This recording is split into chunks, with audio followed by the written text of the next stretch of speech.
Assalamualaikum warahmatullahi wabarakatuh. Waalaikumsalam warahmatullahi wabarakatuh. Alhamdulillah, alhamdulillahirabbil alamin. Waalaikumsalam warahmatullahi wabarakatuh. Assalatu wassalamu ala asrafil anbiya'i wal mursalin Sayyidina wa maulana Muhammad Sallallahu alaihi wasallam. Asyhadu an la ilaha illallah wa asyhadu anna Muhammadar Rasulullah. Allahumma sholli ala sayyidina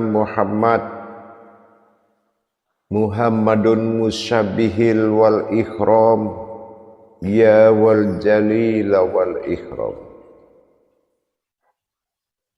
wa tahirin wal mujahidina amma ba'du ibadullah wa itaqullah.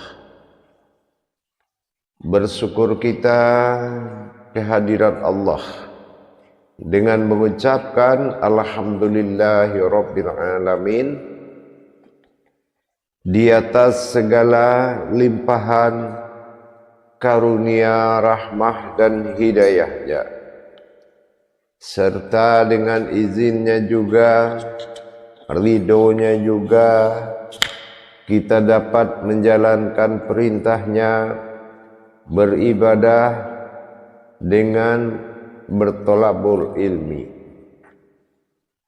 sebagaimana yang disampaikan Rasulullah bahwasannya belumlah dikatakan seseorang itu Islam apabila dia tidak tulus mengaku dirinya Muslim. Maka Allah, Rasulullah sebagai pemberi petunjuk telah menyampaikan talabul ilmi fardhidatul a'la kulli muslim. Jadi wajar saja orang yang ingin menuntut ilmu tapi tidak merasa muslim, maka tidak sampailah kepadanya. Bersalam kita tidak akan pernah terlupakan. Marilah sama-sama kita panjatkan kepada junjungan kita Nabi Allah, Nabiul Akhirul Zaman, Rasulullah Muhammad sallallahu alaihi wasallam. Atasnya kalimahnya kita kalamkan bersama-sama dengan membacakan Allahumma sholli ala sayyidina Muhammad wa ala ali sayyidina Muhammad. Jamaah bergabung semua grup rahimakumullah. Kalau kita berbicara sewujud Tuhan, memang menyampaikan kalam itu sangat mudah. Tuhan, sehingga tidak satu pun atau tidak banyak mungkin umat yang berpikir terhadap perbuatan Tuhan, terhadap umat, apalagi perbuatan aku kepada ketuhananku dan perbuatan aku kepada namaku, perbuatan aku kepada wujudku, nyaris tidak ada yang berpikir ke situ. Dengan kita tidak mengetahui atau tidak mengenal tajalli ketuhanan atau tajalli sifat, tajalli zat, tajalli hayat, tajalli sirullah, atau kita lebih mengenal dengan bahasa milah, tillah, fillah, dan lillah. Perjalanan-perjalanan seperti itu sering menjebak kita di dalam kebenaran dan kesalahan. Menjebak itu bukan sesuatu yang menjebak, adalah terjebak. Contohnya, kita menghadap kiblat. Di dalam beribadah sangat kita menentukan kiblat. Bahkan kalau kita menumpang sholat di rumah orang, kalau orang itu belum menjawab kiblat di mana, kita belum sholat. Saking pentingnya kiblat. Tapi ada yang lebih penting yang terlupakan. Diri kita belum berkiblat dan bertuhan. Ini persoalan yang sering dilupakan. Dirinya belum punya kiblat, tetapi kiblat iman itu bisa dia tidak melakukan sholat kalau kiblat imannya tidak bertemu. Dan akhirnya kalahlah kiblat diri. Itu salah satu contoh. Yang kedua, ma'rifah kepada Tuhan itu sangat banyak dalam perbuatan rahasianya. Kadang rahasianya itu tidak mampu seseorang berpikir, tidak mampu seseorang itu beriman tentang rahasia. Bahkan nyalis banyak yang tidak mau tahu. Akhirnya di saat ajal dia tidak tahu.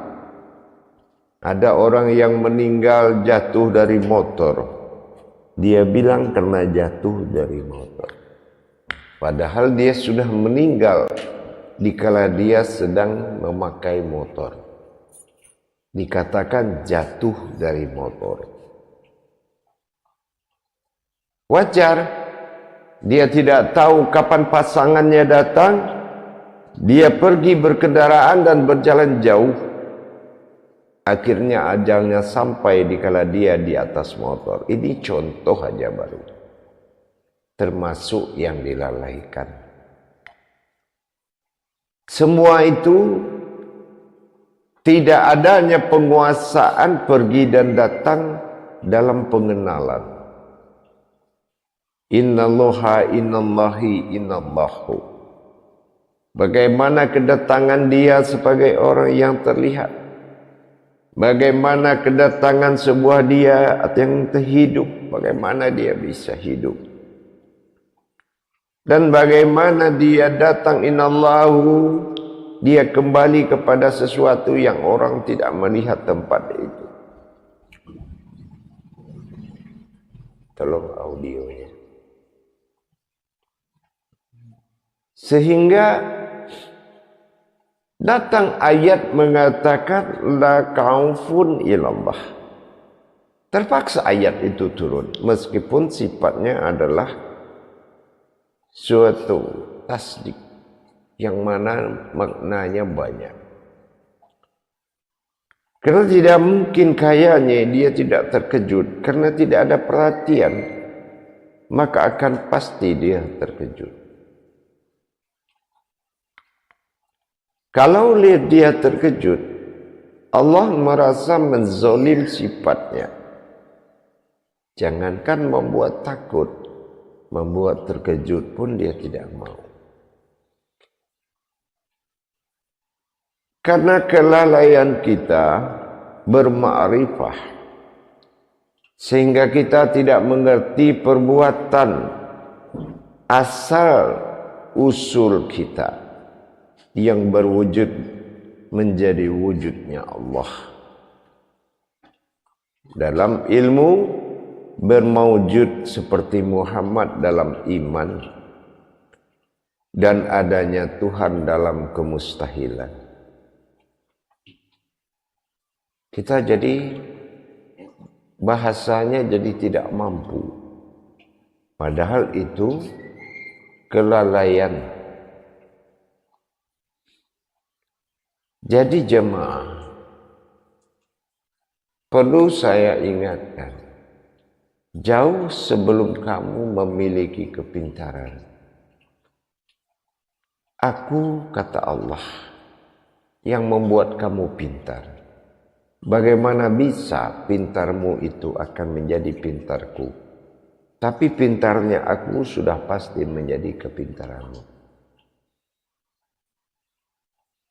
Menyaksikan sesuatu perjalanan aku adalah suatu ibadah besar yang mana akan mengalahkan semua ibadah. Dan dalam bersaksi kamu tidak bisa melakukan perintahku. Semua perintahku tidak akan bisa dilakukan oleh seorang saksi. Maka aku rahasiakan kepadamu sesuatu yang kuciptakan dari apa yang kujadikan dan apa yang terjadi.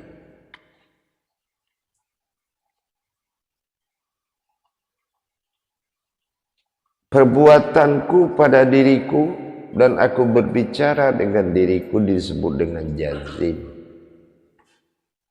Jazim adalah suatu muzakaroh terhadap diri sendiri yang dilakukan oleh masa aku.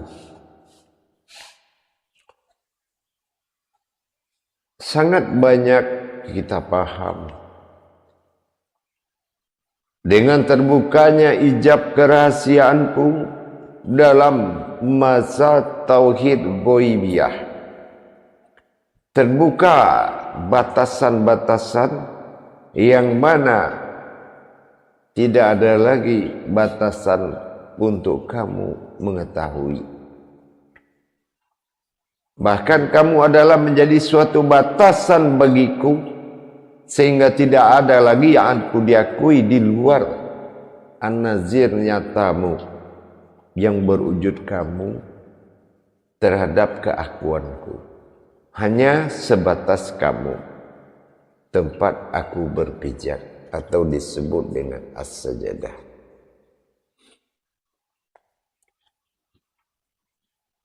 Ma'rifah ini tidak bisa dikatakan seseorang akan mampu, tapi sebetulnya ma'rifah ini adalah kemampuan yang sangat mudah.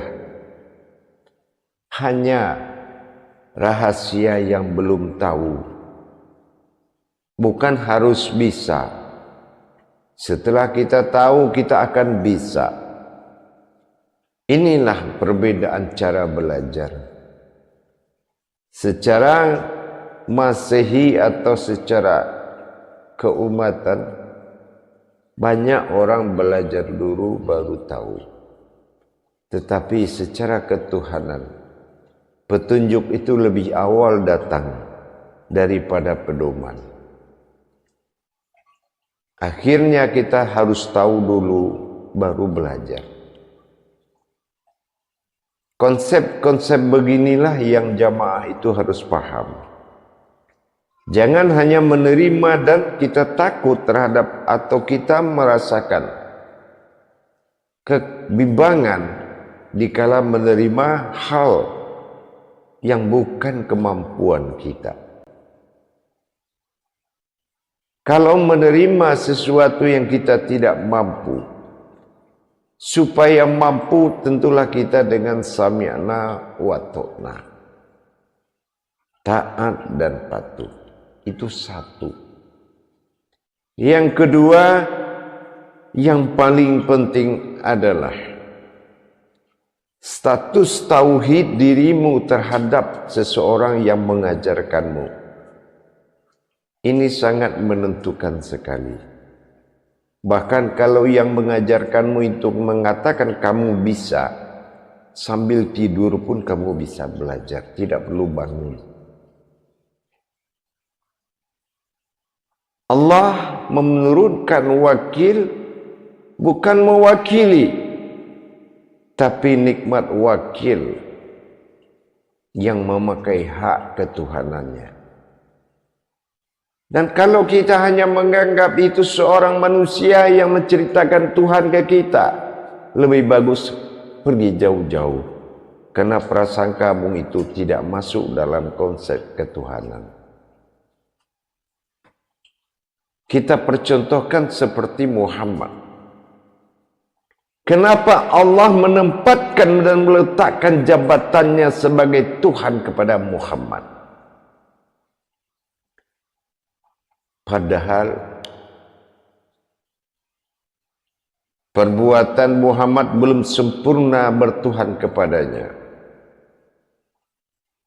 Tetapi kena kecintaan dan kepercayaannya dan syarat-syarat yang dia majukan diterimanya dengan hati dan setulus-tulus hati.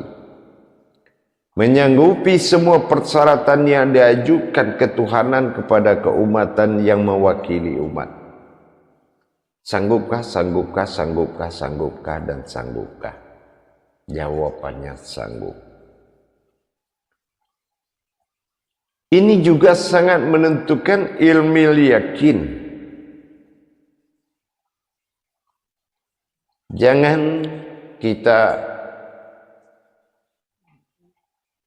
memakai cara kebiasaan selayaknya bagaimana kita bodoh diajar orang pintar. Ini makom tauhid, yang mana si murid dan si guru dalam sebutan harus sama-sama menggugurkan diri kemanusiaannya.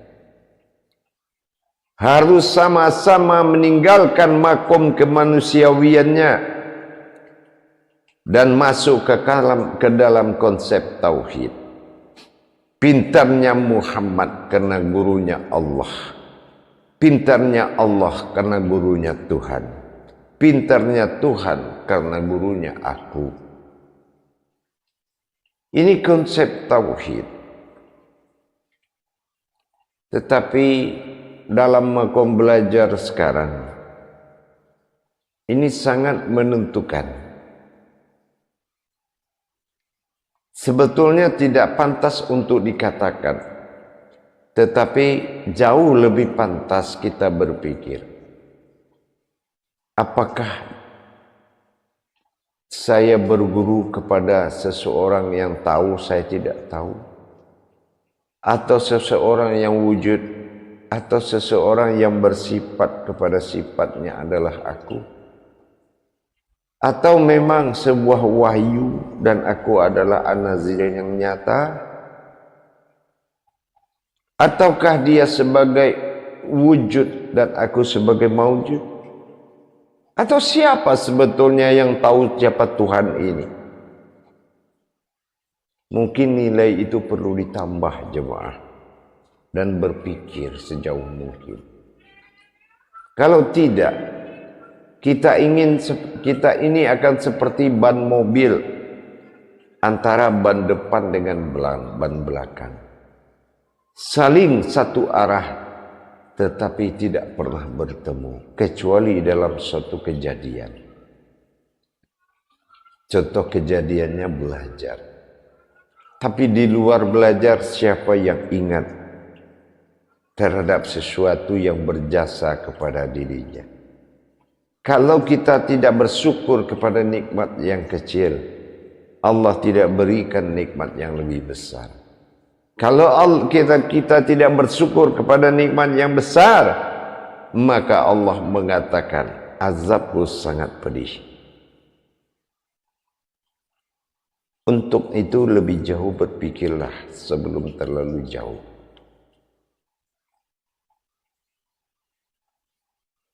Hal-hal mengenai ketuhanan sangat sangat membutuhkan hati kepada yang ditujukan. Tidak mungkin aku mengakui seorang diri, sebuah wujud adalah diri yang mana terdapat yang tidak ada hayat diriku di dalam itu. Somadullah, Allah itu adalah sebuah tempat.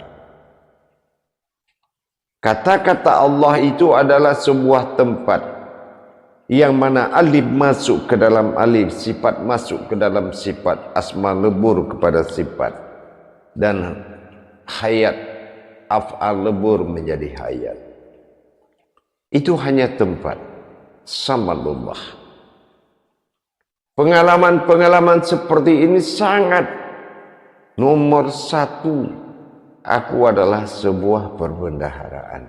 Itu sangat wajib kita belajar. Bukan kita ingin, tetapi kita butuh. Jadi kita tanya hati kita yang paling dalam. Apakah kamu ingin tahu atau kamu ingin jadi? Kalau ingin tahu, apa yang ingin kamu tahu? Kalau kamu ingin jadi apa? Betul tidak? Kita bicara santai aja jemaah, tapi bisa menentukan lanjut tidak lanjut. Tanya kita ini, sebetulnya ada apa sampai kita harus mengkaji ini? Apa memang hati kita sudah membutuhkan itu? Apa ini sebuah tajalli yang kita nggak tahu dan hanya ingin tahu? Atau sebuah penasaran? Sebetulnya kayak apa sih? Kenapa kita lupa? Semua akan dikembalikan kepada kita.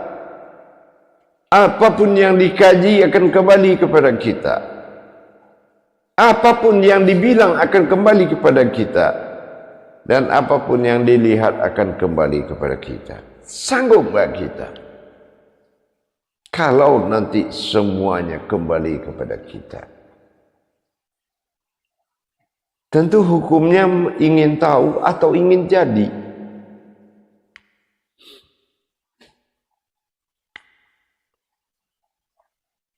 Ini yang harus betul-betul jadi renungan. Apalagi kita mengkaji tentang Tuhan. Tentang sebuah perjalanan wujud. Tentang sebuah perjalanan wujud yang akan berwujud. Berwujud ini sangat membutuhkan perhatian. Kalau berwujud tidak butuh perhatian kuat. Ya. Kalau soal mawujud tidak perlu perhatian kuat. Tapi soal berwujud, peralihan kerahasiaan dari yang ada menuju ke alam peralihan sesuatu yang sangat sulit dicerna. Ini butuh perhatian, namanya wujud. Sehingga dikala kodrat itu mawujud, kita tidak terlalu sulit menerima kenyataan. Kita juga tidak terlalu sulit menjadi sebuah kenyataan. Dari menerima kenyataan sampai menjadi kenyataan. Dan apa tujuanmu menjadi sebuah kenyataan Tuhan? Ingin gagah-gagahan, ingin jadi ulama, ingin mengalahkan orang, ingin mencerca orang, ingin merasa lebih dari orang, atau apa tujuannya? Tentu kesadaran kita yang harus menentukan. Sudahkah kita lebur di dalam jiwa umat? Sudahkah kita lebur di dalam jiwa umat? Apa yang akan dirasakan umat itu? Apakah kita tidak akan merasakan? Atau mungkin di hati kita, ya kamulah yang menanggung akibatnya. Kalau saya enggak, kaji saya tinggi kan gitu. Apa seperti itu? Puluhan tahun kita hidup. Baru saat ini Allah kumpulkan dan Allah pilih dari jutaan dan miliaran triliunan orang yang ingin tahu dengan Tuhan dan dibolehkan tahu. Tentu dengan syarat-syarat kesiapan kita.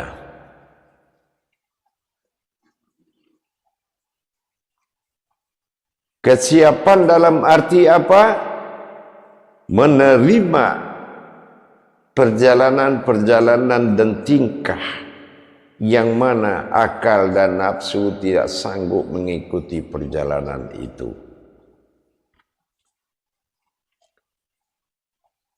Ada dan tiada. Bisa jadi dia katakan, mana yang aku? Coba wahai umat. Apakah itu umat itu setan, iblis, jin, dan segala semuanya. Aku ada dan aku juga yang tiada. Ini bagaimana ceritanya? Mulai itu melemah akal. Mulai itu melemah nafsu.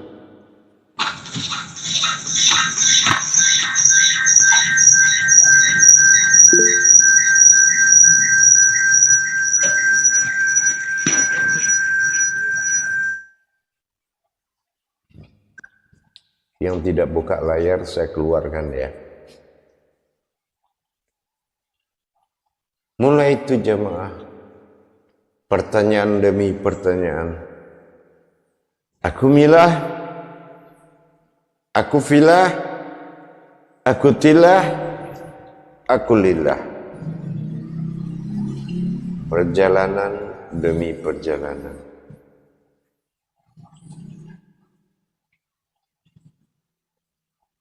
Apalagi kita mendengar ada wujud.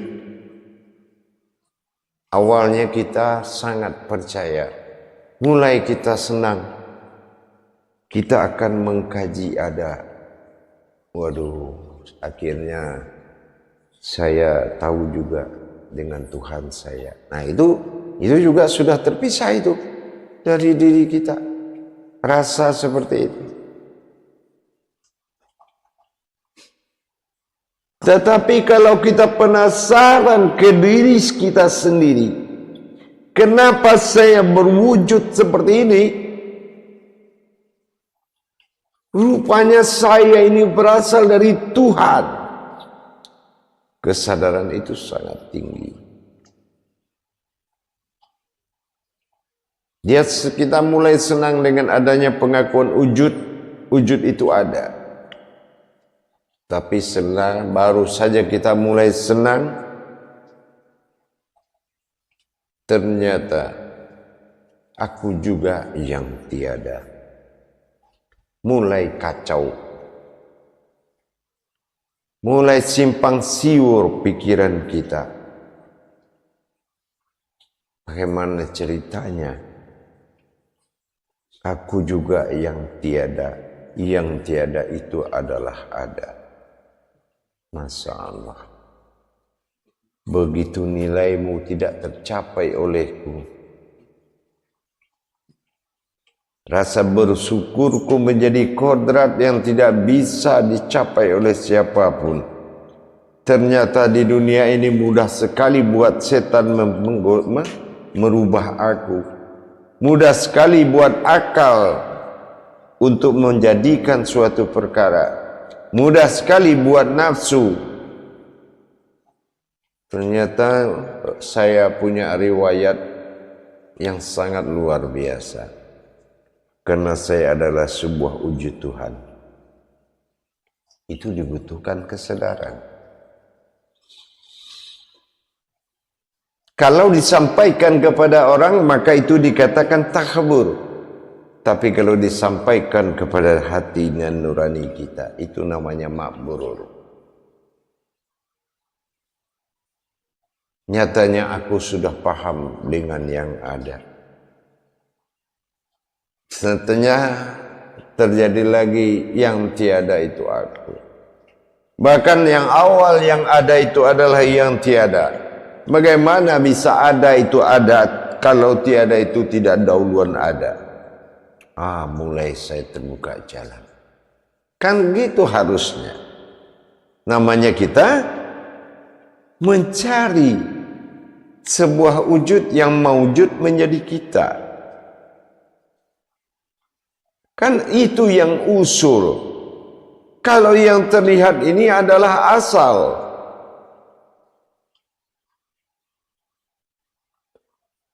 Maka nanti kita akan lebih paham lagi setelah menuju kesempurnaan. Diantarkan lagi kita kepada hal yang dia perkenalkan dirinya dengan menguji ketahanan iman kita. Tetapi bukan sebuah ujian, tetapi sebuah perjalanan. Nanti dia akan bawa kita ke alam ada. Akulah ada dan berwujud ada. Akulah yang ada di dalam ada. Maka dia naikkan pemahaman. Akulah tiada yang ada di dalam yang tiada. Nah, bagaimana lagi tuh? Akulah yang tiada di dalam tiada. Kalau yang tiada itu ada, masih bisa kamu lihat. Tetapi kalau yang tiada itu ada, tapi kamu tidak mampu melihat, bisakah kita yakin kepada yang ada yang kita tidak mampu melihat? Mungkin tidak. Baik. Aku akan perlihatkan kalau kamu bisa menyatukan yang tiada di dalam yang tiada, maka nyatalah ada. Itu bahasa Tuhan yang harus kita siap di bawah iman kita. Terbang ke cara perjalanan seperti itu. Maka setelah aku ada, aku bertemu lagi dengan sesuatu yang ada. Ya, aduh, jadi repot jadi. Kata nafsu, pusing saya, kata akal.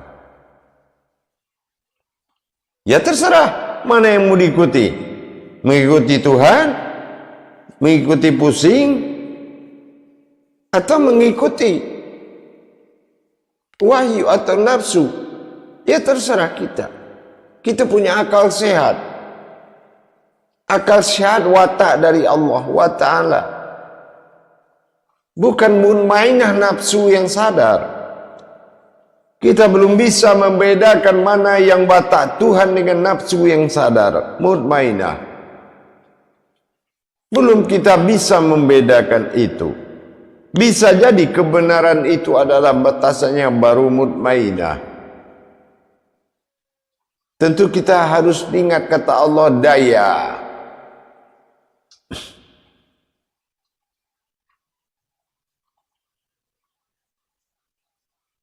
Daya itu yang harus dicapai dengan daya. Daya dengan daya yang harus dicapai. Bukan daya dicapai dengan akal, bukan daya dicapai dengan nafsu.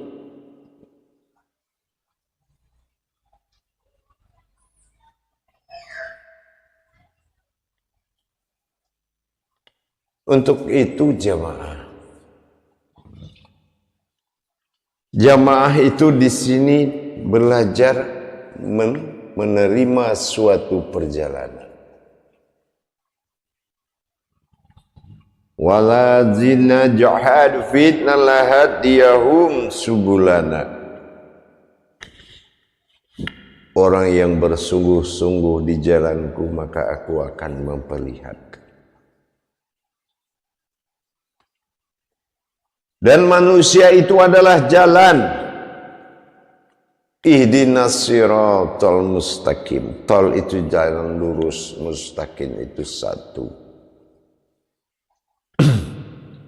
Kerahasiaanku ada pada yang berjalan, diperjalankan.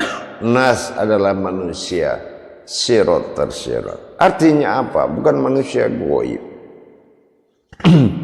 Ada manusia terlihat seperti manusia tapi dia bukan manusia. Itu namanya tersirat.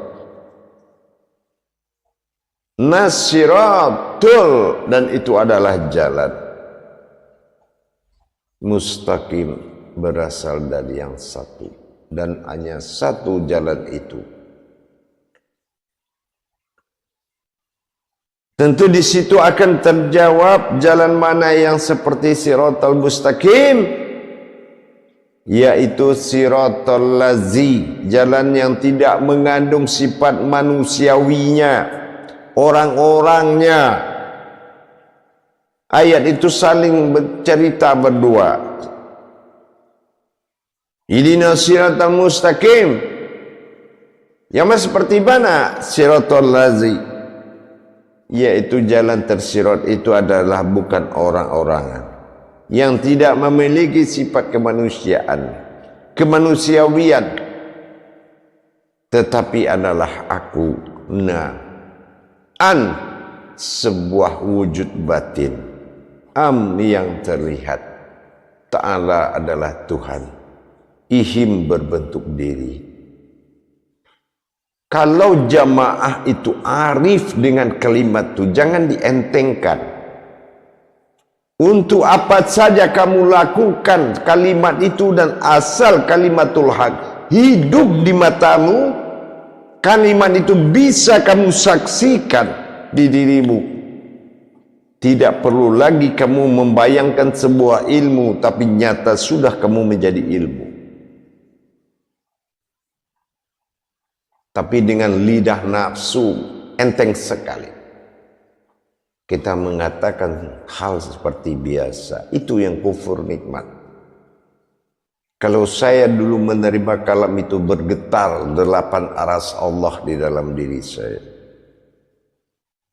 Dan saya sangat sensitif dengan kehadiran diri yang berwujud Allah ini. Bukan biasa buat saya. Makanya Allah sangat suka dengan cara saya. Sehingga saya tidak mengenal saya lagi. Inilah dampak positif. Bagi saya bukan Tuhan yang susah dicari. Mencari keumatan yang pernah saya pakai sebagai umat dulu paling susah diingat sekarang.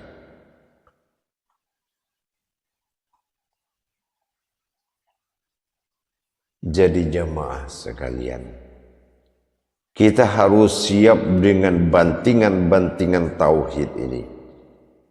Jangan sampai kita terbanting keluar dari tauhid.